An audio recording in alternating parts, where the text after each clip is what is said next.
इस टूर्नामेंट का पहला मुकाबला बेंगलुरु के ग्राउंड में, इस टूर्नामेंट का पहला मुकाबला मुंबई और बेंगलुरु के बीच। ये पहला पहला करते करते तो ऑलमोस्ट ये हो गया था कि पहला सुपर ओवर होने वाला था towards the end of the contest, क्योंकि इतना क्लोज मुकाबला हो गया था और ये नहीं पता था कि कौन सी टीम जीतेगी, चाहे बैटिंग फर्स्ट हो या बैटिंग सेकंड हो। ये एडवांटेज जो पिछले वेन्यू पे था, इस वेन्यू पे नहीं था।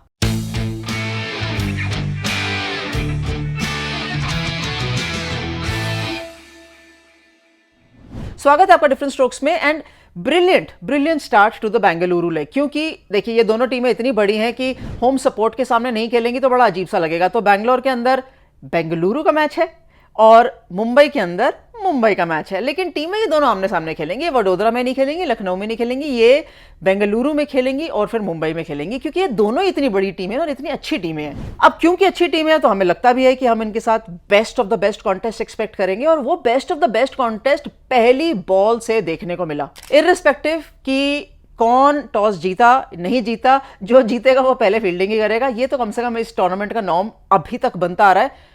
लेट्स सी अगले वेन्यू पे रहता है कि नहीं, लेकिन अभी तक यही है। जब स्मृति ने बैटिंग करनी शुरू करी तो लगा आहा, जहां छोड़ा था पिछले मैच में वडोदरा में, वहीं से पिक करी है, वही क्लीन स्ट्राइकिंग, वही shots down the ground, square of the wicket. किस बढ़िया तरीके से वो बैटिंग करने उन्होंने शुरू करी, और फिर जिस तरीके से वो पार्टनरशिप बनने लगी, कम से कम मुझे ये लगा कि अच्छा खासा टारगेट जो है ना 180-190 के आसपास जा सकता है, और वो शायद चला भी जाता। थोड़ा सा ही पीछे रह गया, बहुत ज्यादा गैप रहा नहीं।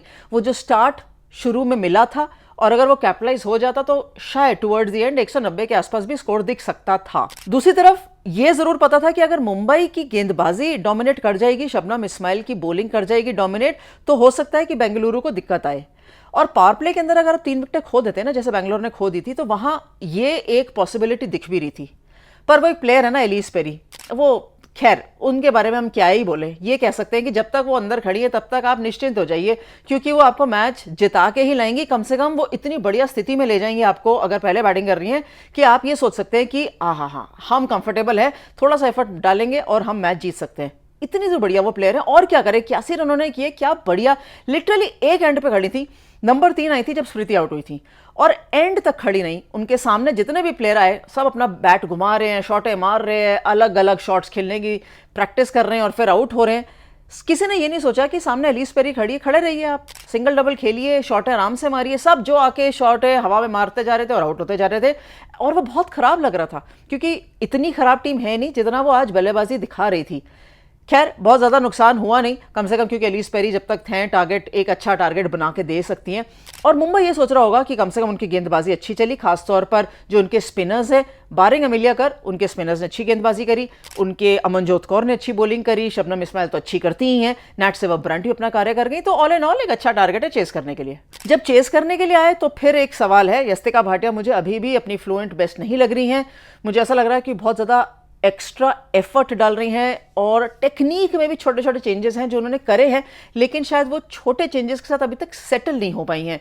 जैसे वो शफल करती हैं, जैसे वो शॉट्स मारती हैं, she is not the best. और याद करिए कि वो अभी इंजरी से निकली थी, फिर इंडियन टीम के साथ ऑस्ट्रेलिया गई थी, पहले मैच के बाद फिर चोटिल हो गई, और उसके बाद फिर इंजरी का एक रिहैब करके इस टूर्नामेंट के अंदर आई है। तो बहुत ज़्यादा क्रिकेट उन्होंने खेली नहीं है, और वो नुकसानदेह भी है उनके लिए इस समय लग रहा है।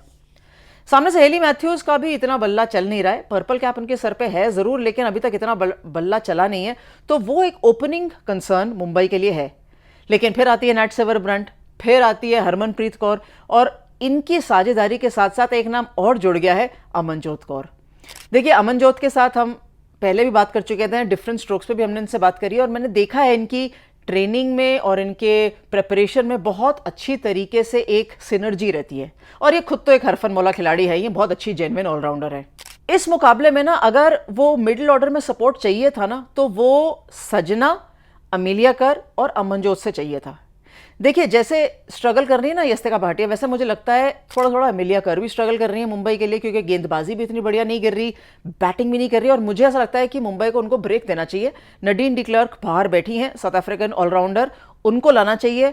वो इन कंडीशंस में, बेंगलुरु की कंडीशंस में गेंदबाजी भी अच्छी करती हैं और बैटिंग भी करती हैं, फील्डर भी कमाल की हैं, तो एक लाइक फॉर लाइक रिप्लेसमेंट हो जाएगा। बल्कि अच्छा ही एक फास्ट बॉलर एक और मिल जाएगा। तो मुझे लगता है कर को ब्रेक करके नडीन डिक्लर्क को अंदर ले आना चाहिए मुंबई के लिए। अमनजोत कौर जो एक बहुत प्रॉमिस के साथ इस टूर्नामेंट में आई थी, उन्होंने गेंदबाजी भी करी, अच्छी line to line wicket to wicket गेंदबाजी, एंड बैटिंग में वो जो एक सपोर्ट चाहिए था ना हरमन के आउट होने के बाद, वो उन्होंने प्रदान किया। देखिए मैच है किसी भी तरफ जा सकता था, लेकिन मैं तारीफ अमन की इसलिए करूंगी क्योंकि वो जो प्रेशर सोक करने की बात थी ना, वो उन्होंने बहुत अच्छा किया। एंड उनसे जो मैंने पोस्ट मैच में बात भी करी ना प्रेजेंटेशन में, तो उन्होंने कहा कि मुझे कमलिनी को थोड़ा समय देना था सेट होने के लिए। भाई ये खिलाड़ी जो है ना कमलिनी, ये बिल्कुल युवा खिलाड़ी है, बिल्कुल ये फ्रेश ऑफ द ब्लॉक है, और जिस तरीके से ये खेल रही है ना, आउटस्टैंडिंग।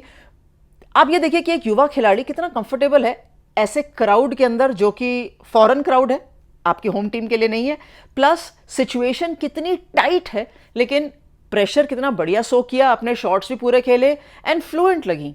एस सजना बिल्कुल भी फ्लुएंट नहीं लग रही, और मुझे लगता है मुंबई को, जैसे अमेलिया कर के लिए मैं कह रही हूँ, ब्रेक देना चाहिए, एस सजना को भी ब्रेक देना चाहिए, क्योंकि बाहर खिलाड़ी बैठे हैं, उनको मौका अभी के अभी दे देंगे तो कम से कम ऑप्शंस तैयार होते जाएंगे मुंबई के लिए भी इस टूर्नामेंट में। ऑल इन ऑल जो क्राउड ग्राउंड के अंदर था उनको तो बड़ा मजा आया, 25,000 प्लस क्राउड था, उनको बड़ा मजा आया, और दुनिया भर में जो भी लोग ये मैच देख रहे होंगे, कम से कम उनको ये देख के लगा होगा कि ये मैच किसी भी साइड जा सकता है, बेंगलुरु की तरफ भी जा सकता है, मुंबई की तरफ भी जा सकता है। इस बार ये मुंबई की तरफ गया है, अगली बार किस तरफ जाता है वो मुंबई में देखेंगे। टूर्नामेंट में मजा आ रहा है, और मुझे भी बहुत ज्यादा मजा आ रहा है। आपको आ रहा है कि नहीं, ये आप बता दीजिए।